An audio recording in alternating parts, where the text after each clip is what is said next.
Julian Croft built an empire from nothing. His brother and sister burned it down in 24 hours. They forged the documents. They bought the board. They had him escorted out of his own lobby like a stranger off the street. 6 months later, he was delivering soup in the rain, wearing a stranger's name tag, driving a car that smelled like someone else's bad decisions. He should have hated the woman who couldn't pay for her order. Instead, he let it go, and she handed him a locket that would burn his siblings' new alliance to the ground, because the family they'd crawled into bed with had destroyed his father first. And what Julian didn't know yet was the ugliest part. He hadn't just inherited his father's company. He'd inherited his father's worst mistake. Julian Croft was 47 and had never once, in 20 years of running Croft Innovations, asked anyone in that building for permission. The board answered to him. Analysts on 3 continents built their quarterly models around what he'd do next. When he walked a floor, people stopped mid-sentence. That was the thing people admired about him at conferences and hated about him at home. His office sat on the 80th floor, glass on 3 sides, the city laid out below like a motherboard he'd designed himself. He'd built the company on a single insight about data encryption his father had chased his whole life and never landed. And Julian had made sure, for 20 years, that nobody forgot whose name was on the door now. He hadn't set out to be his father. That was the part he'd never let himself look at too closely. His father, Edmund Croft, had started a small electronics firm decades earlier with a partner named Alistair Vance, a man who'd smiled at every dinner and stolen the company's one real invention the moment it mattered. Edmund never recovered. He spent the rest of his life a cautious, diminished man, and Julian grew up watching that caution like a warning label. Never let anyone else hold the pen. He built Croft Innovations as the answer to his father's failure, and somewhere in the last 20 years, without noticing, he'd started running it the way a man runs something he's terrified of losing to someone he loves. His brother Marcus ran finance, quiet, precise, the kind of man who checked numbers 3 times before saying them out loud. 6 years back, Marcus had flagged that the Holden Systems acquisition was over-leveraged, that a single rate hike would expose them. Julian pushed it through anyway. When it paid off 18 months later, Fortune ran a cover, Julian Croft, the man who never makes the wrong move. Marcus's name wasn't in the piece. He kept the magazine in his desk drawer for years. He'd tell people later, not sure himself why he never threw it out. For Marcus, that drawer was where the resentment lived, quiet, compounding, waiting for a use. His sister Eleanor ran legal. She'd caught a buried labor complaint in that same Holden deal and asked for 6 more weeks to clean it up properly. Julian gave her 6 days. "We don't have time for cold feet," he told her, in front of the board. Eleanor's anger never curdled into the same simple resentment Marcus carried. Hers was quieter and, in its way, more dangerous. A growing conviction that the company itself had become unaccountable, that no one man should be able to overrule a warning that clear without consequence. She didn't want Julian's money or his chair. She told herself, for a long time, that she wanted to fix something broken. It would take her years to admit how easily that conviction had been aimed at her. It happened on a Tuesday. Julian walked into the boardroom expecting a quarterly review and found a silence so cold it had a temperature. Marcus wouldn't look up from a stack of papers. Eleanor stood at the window, back to the room. On the screen, a motion for a vote of no confidence, citing gross financial mismanagement. Julian laughed, because it had to be a joke. "What is this, Marcus?" Marcus looked up, and there was nothing brotherly left in his eyes. "It's over, Julian. We have the votes." Julian looked past him, to his sister. "You?" Eleanor didn't turn around right away. When she finally did, her voice was steady, but her hands weren't. "You never gave anyone in this building room to be right except yourself, Julian. I told myself that made this fair." She didn't sound like a woman enjoying her victory. She sounded like someone reciting a justification she'd rehearsed so many times it had stopped convincing even her. The documents were meticulous: fabricated expense reports, doctored emails, legal language twisted just enough by someone who knew exactly where the seams were. Eleanor had spent a year quietly courting Vance Capital, run now by Alistair Vance's grandson, who wanted Croft Innovations and didn't much care how they got it. Marcus had done the numbers that made the coup look, on paper, like a rescue. 24 hours later, his accounts were frozen, his keycard deactivated, security walking him through a lobby that had greeted him by name the day before. That evening, a business channel ran the story with a single red arrow under the company's name, the market value cut by more than half in one trading session, on the words "founder removed amid fraud allegations." Julian watched it from a gas station off the interstate, a stranger's TV bolted above the counter, and understood for the first time in his life exactly how much a falling number could feel like losing blood. His calls to Marcus and Eleanor went straight to voicemail. He wasn't fired, he was deleted. The months after were a long, grey fall. The penthouse, gone. The cars, repossessed. He landed in a basement apartment that smelled like standing water, where the only sound at night was a dripping faucet keeping count of everything he'd lost. Nobody hires a disgraced CEO. After 11 weeks of nothing, he took a job delivering for an app called QuickBite, because it didn't ask for references.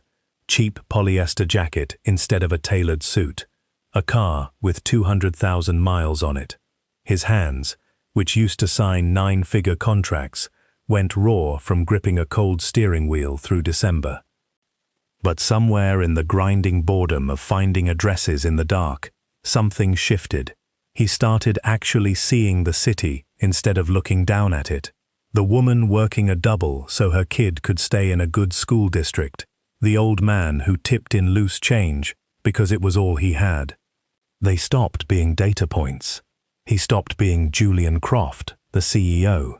He was just a guy with a bad car and a delivery to make, and there was something almost peaceful in being nobody. One wet night in March, the app sent him to a walk-up on the edge of downtown. Soup, bread, apartment 3B. A young woman opened the door, maybe 25. Exhaustion written into her face in a way he recognized now. "Thank you," she said, already reaching for her phone. Then her face fell. "Oh no, it says the payment failed. My mom hasn't eaten today, and I don't get paid until tomorrow. I'm so sorry I can." 6 months ago, he would have clocked this as an inefficiency and moved to the next stop. Now he just saw a daughter trying to hold her family together with nothing in her pockets. "Don't worry about it," he said, and marked it, delivered on his own dime. "Pay it forward sometime." She stared at him like he'd handed her something bigger than soup. "I don't have cash, but I can't take this from you for nothing." She disappeared and came back with an old silver locket. "It was my grandmother's. She used to say her father held onto something for a Croft once, a long time ago, and it was the one decent thing that ever happened to their family. I'm Clara, by the way, Clara Gable." Julian's stomach went cold at the name, though he couldn't have said why yet. He tried to give the locket back. She wouldn't take it. He walked back down into the rain holding something that felt heavier than it should have. He didn't open it that night. It sat on his table for 3 days before curiosity won. Inside, folded into a square smaller than a stamp, was a letter dated 40 years back, signed by a man named Arthur Gable. Arthur had been a junior accountant at Edmund Croft's first company, and, the letter explained, the man Edmund had personally protected years before any of the theft happened. Early on, Alistair Vance had tried to have Arthur fired over a bookkeeping error that wasn't his fault, to install someone he could control. Edmund had gone to bat for him, kept him his job, told him everyone deserved one honest chance. Arthur never forgot it. So when Vance forged the paperwork that stole Edmund's patent and pushed him out with nothing, Arthur couldn't stop it, but he could keep a copy of the original, signed filing, and he did, for 40 years, waiting for a Croft who might actually need it. Julian sat with that a long time. Clara hadn't handed him a coincidence. She'd handed him a debt her grandfather had been carrying since before Julian was born, waiting for someone to come collect it.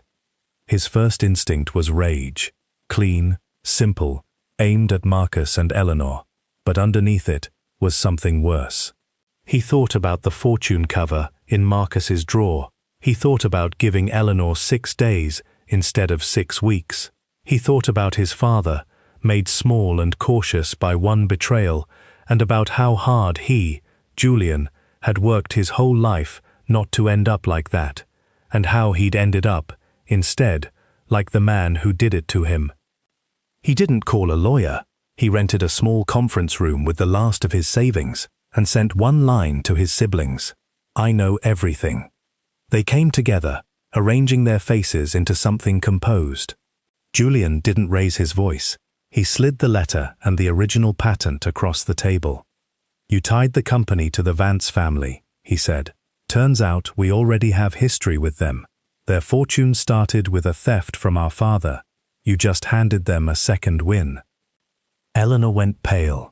She understood exactly what a stolen patent did to Vance Capital's standing, and to a deal already being reviewed by regulators. Marcus stared at the papers like they might rearrange themselves into something less true. "I kept that magazine, you know," Marcus said quietly. "The one where Holden was all you. I told myself it didn't matter." "It should have mattered to me," Julian said. He looked at Eleanor. "And you told yourself you were fixing something broken. Maybe you were. That doesn't make what you did to me right. It just means I'm not the only one in this room who has something to answer for." Nobody said anything for a while. "What happens now?" Eleanor finally asked. "That's not just mine to decide anymore," Julian said. "Not by myself. Not this time." What happened next wasn't quiet. The patent went to the board, and from the board to regulators already circling the Vance deal. Vance Capital's financing collapsed within the month, once the fraud came to light. The acquisition that would have absorbed Croft Innovations died before it closed. Marcus and Eleanor were forced to testify to what they'd fabricated. The board censured them both and stripped their positions. It was during that process, reading through the discovery filings his own lawyers had pulled, that Julian found the detail that made him sit down. Vance Capital hadn't approached Marcus with a business opportunity, the way his brother believed.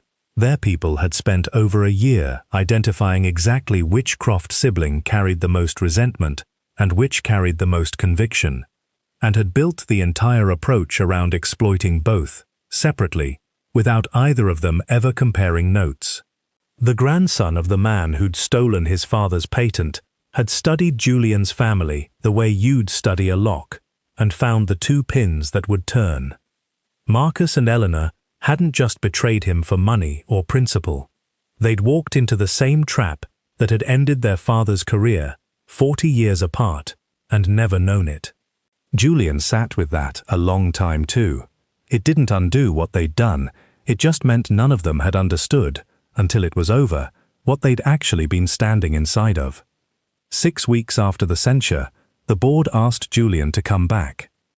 He sat across from 2 directors who'd voted him out without blinking 5 months earlier, now sliding a reinstatement agreement across the table like nothing had happened. "As CEO?" he asked. "As CEO. Full authority. The company needs your name back on it, if it's going to survive the fallout." Julian looked at the offer for a long moment, then pushed it back across the table. "No." The director blinked. "You spent 20 years trying to own that chair." "I know," Julian said. "That's exactly why I don't want it back the same way." He saw Marcus once more after that, at their mother's request, at a diner neither of them would have chosen. Marcus turned his coffee cup in slow half-circles for a while, before he asked the thing he'd clearly been carrying in. "Do you hate us?" "I did," Julian said. He let that sit. "I don't anymore." He watched something in his brother's shoulders come down, just slightly, before he added, "But that doesn't mean we're brothers again. Not yet. Maybe not for a long time." Marcus nodded, like that was more honesty than he'd expected, and exactly as much as he deserved. He found Clara a few weeks later and told her everything the locket had held, her grandfather's 40 years of quiet loyalty, the debt finally paid. He offered her a place in whatever came next, whenever he figured out what that was. She said she'd think about it. He didn't push. He started something small after that, unglamorous, with people who'd actually agreed to have their names on it too. He was careful not to call it a comeback, even to himself. "I used to think the worst day of my life was the one where they voted me out," he told Clara, once. "Now I think that was just the first day I found out how much of it was never really mine to lose in the first place." If Julian's story stayed with you, let us know what got you in the comments, and subscribe for more. We've got a lot more waiting for you.